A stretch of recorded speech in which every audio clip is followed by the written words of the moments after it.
昔々、森の近くに赤ずきんがよく似合う女の子がお母さんと2人で住んでいました。そのずきんはおばあさんがこの可愛らしい女の子の白い肌によく似合うように赤いビロードでできたずきんを作り、お誕生日にプレゼントしたものでした。その赤いずきん、とってもお似合いよ。コケコッコー。ほんと可愛らしい。クワークワ女の子はみんなに褒めてもらえるので赤いずきんを毎日かぶっていました。そしてみんなは女の子のことを赤ずきんと呼ぶようになりました。ある日のこと、お母さんが赤ずきんを呼んで言いました。このカゴの中にとびきりおいしいぶどう酒とチーズ、それに今焼いたばかりの木いちごのパイが入ってるわ。これを病気のおばあさんのところに届けてほしいの。すごい。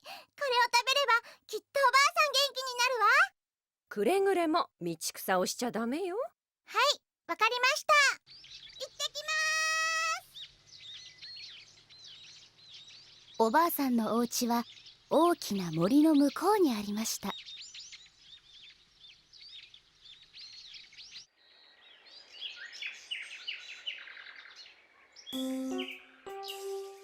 赤ずきんが一本道を行くと狼に会いました。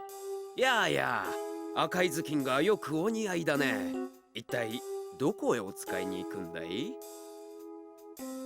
赤ずきんはまだ狼の恐ろしさを知らないのです。す。これから森の向こうに住んでいるおばあさんのお家にお見舞いに行くところなの。そうかい。じゃあこの道をもう少し行くとお花畑があるから、そこでお花をたくさん摘んで持って行ってあげたらおばあさん喜ぶと思うよ。うわー、それはいいわ。ありが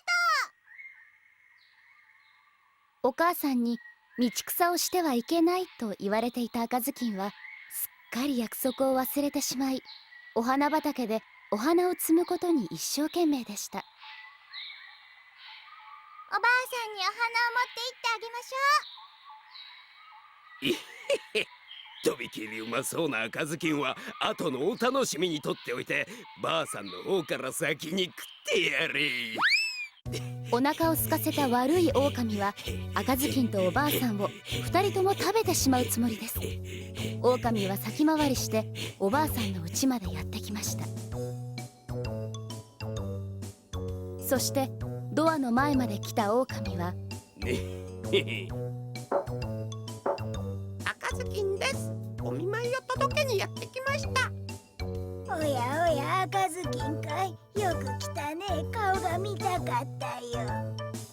さあ、お入り。騙されたおばあさんは狼を家の中に入れてしまいました。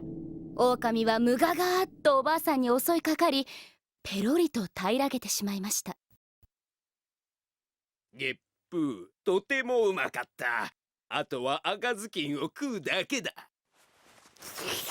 狼はおばあさんになりすまし、ベッドに潜り込んで赤ずきんを待ちました。そこへ何も知らない赤ずきんが歌を歌いながらやってきて、おばあさんの家のドアを叩きました。おばあさん、こんにちは。赤ずきんです。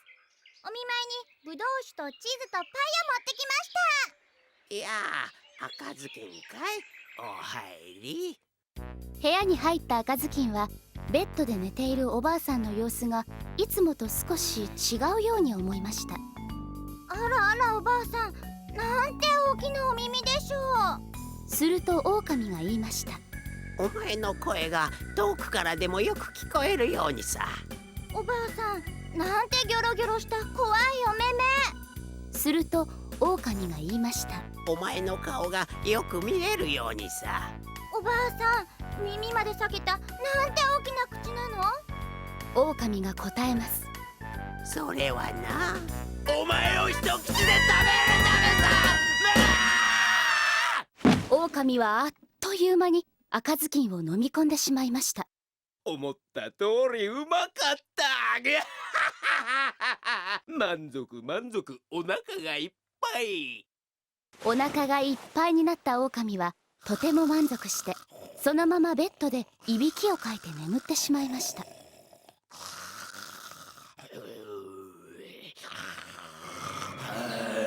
その大きないびきは森まで響き渡りました。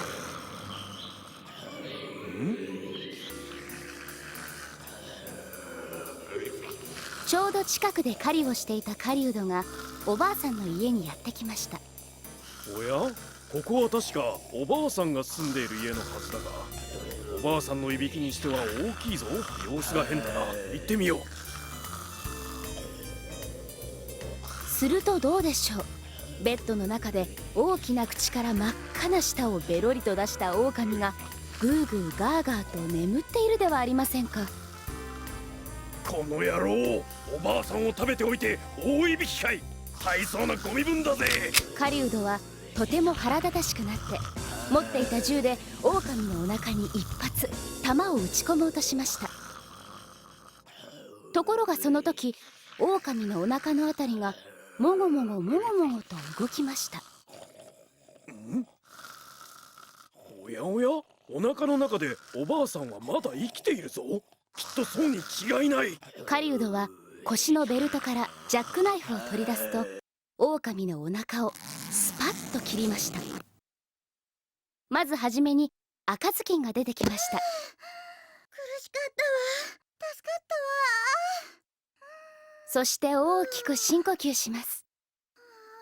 怖かった。続いておばあさんがコロンと出てきました。おばあさん、大丈夫ですか。まだ息があるぞ。おばあさん、目を覚まして。おばあさんはショックで気絶していました。そこで赤ずきんはあることを思いつきました。お母さんが持たせてくれたとびきりおいしいぶどう酒をおばあさんに飲ませました。するとおばあさんは目を覚ましました。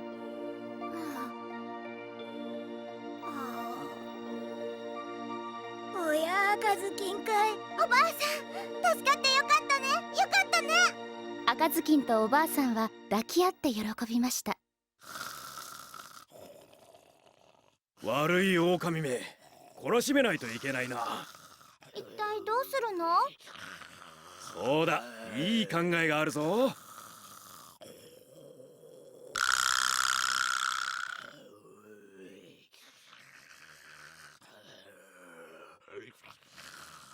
よし、これでいいぞ。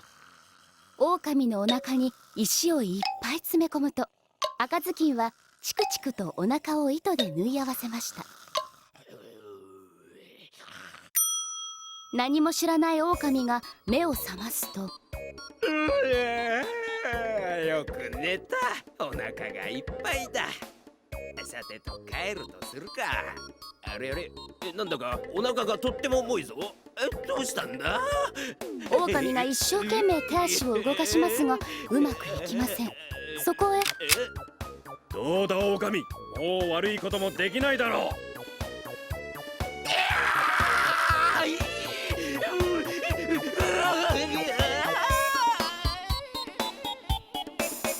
狼をやっつけることができたので、みんなでパーティーです。